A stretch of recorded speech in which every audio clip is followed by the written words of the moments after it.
আমরা জানি দেশকে যদি উন্নতর শিখরে নিয়ে যেতে হয় তাহলে অবশ্যই কারিগরি শিক্ষার উন্নয়ন করতে হবে। আমরা যদি এখন উন্নত রাষ্ট্র যেগুলো আছে যেমন চীন, জাপান, সিঙ্গাপুর, জার্মানি এসব দেশের প্রতি যদি লক্ষ্য করি তখন আমরা দেখব সেই সব দেশে 85 থেকে 90%, এমনকি এক দেশে আছে যেগুলোতে 70%, 75% কারিগরি শিক্ষার উপর গুরুত্ব দেওয়া হয়েছে। কিন্তু আমাদের বাংলাদেশে এইটার পরিমাণ খুবই সীমিত, যেখানে কারিগরি শিক্ষা মাত্র 10 থেকে 12%।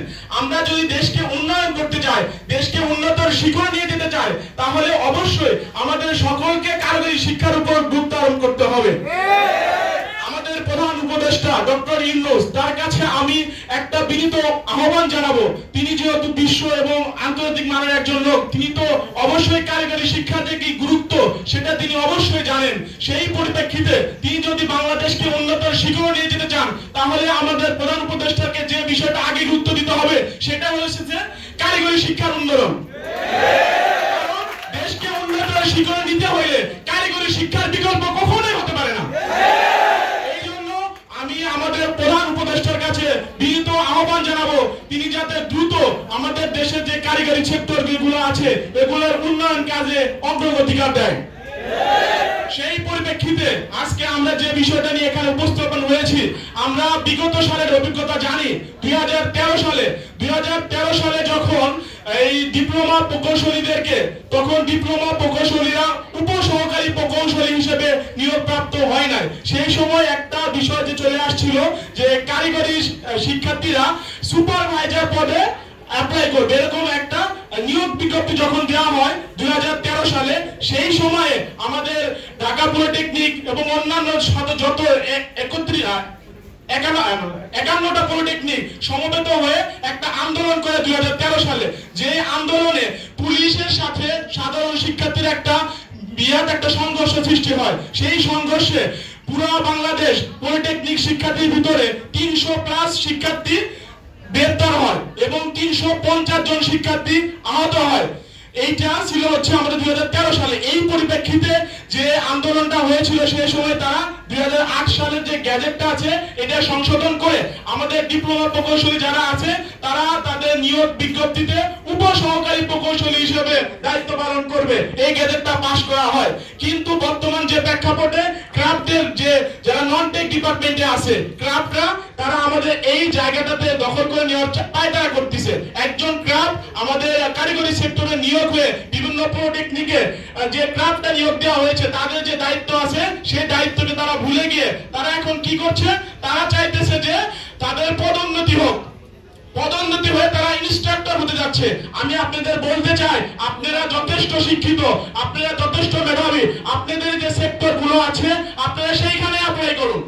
কারিগরিতে কেন? আপনি একজন জেনারেল শিক্ষায় শিক্ষিত, আপনি কিভাবে একজন সিভিল ডিপার্টমেন্টে ক্লাস নিতে পারেন? আপনি কিভাবে জিওটেকনিক, ডিজাইন অফ স্ট্রাকচার মতো সাবজেক্ট নিতে পারেন? আপনি তো বাংলায় অনার্স করেছেন। কারিগরি ছাত্র আন্দোলন বাংলাদেশ শুধুমাত্র কারিগরি শিক্ষার্থীদের অধিকার আদায়ের একটা আন্দোলন মাত্র শুধু। এখানে আমরা কেউ মুখ্য না। এই আন্দোলনের জন্য হয়তো আমরা উজ্জীবিত হয়েছি, এই আন্দোলন করব, আমরা আমাদের দাবিগুলি বাস্তবায়ন করব, তারপর আমরা সাধারণ ছাত্র হিসেবে আবার নিজেদের অবস্থানে ফিরে যাব। এখানে আমরা কেউ ক্ষমতার লোভ, কোনো পদের লোভে আসি নাই। এখানে আমরা এসেছি আমাদের অধিকার আদায়ের লক্ষ্যে। এই পরিপ্রেক্ষিতে আমরা কারিগরি ছাত্র আন্দোলন বাংলাদেশ সারা বাংলাদেশের মতামত এবং সারা বাংলাদেশের পলিটেকনিকদের প্রতিনিধির সাথে পর্যালোচনা করে যে 6 দফা দাবি প্রস্তুত করেছে, সেই 6 দফা দাবি আমরা আপনাদের সামনে উত্থাপন করছি। সকল দফার আলোকে আমরা 6 দফা উপস্থাপন করছি।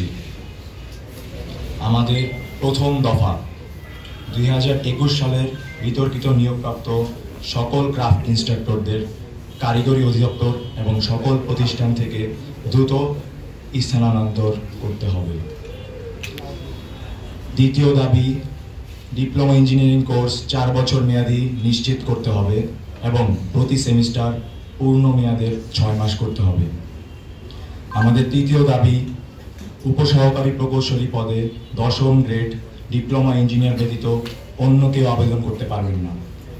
উপসহকারী প্রকৌশলী ও সমমান পদ ডিপ্লোমা ইঞ্জিনিয়ারদের জন্য সংরক্ষিত রাখতে হবে। আমাদের চতুর্থ দাবি, কারিগরি শিক্ষা বোর্ড সংস্কার করে কারিগরি সেক্টর পরিচালনায় কারিগরি শিক্ষা বহির্ভূত কোনো জনবল থাকতে পারবে না। আমাদের 5 নম্বর দাবি, কারিগরি শিক্ষা অধিদপ্তরের বিতর্কিত নিয়োগ বিধিমালা সংশোধন করে সকল শূন্য পদে কারিগরি জনবল নিয়োগের মাধ্যমে শিক্ষক সংকট দূর করতে হবে। আমাদের 6 নম্বর দাবি, উচ্চ শিক্ষার সুযোগ বৃদ্ধির লক্ষ্যে ডিপ্লোমা ইন ইঞ্জিনিয়ারিং ছাত্রছাত্রীদের জন্য প্রস্তাবিত 4টি ইঞ্জিনিয়ারিং কলেজে শতভাগ সিট নিশ্চিত করতে হবে।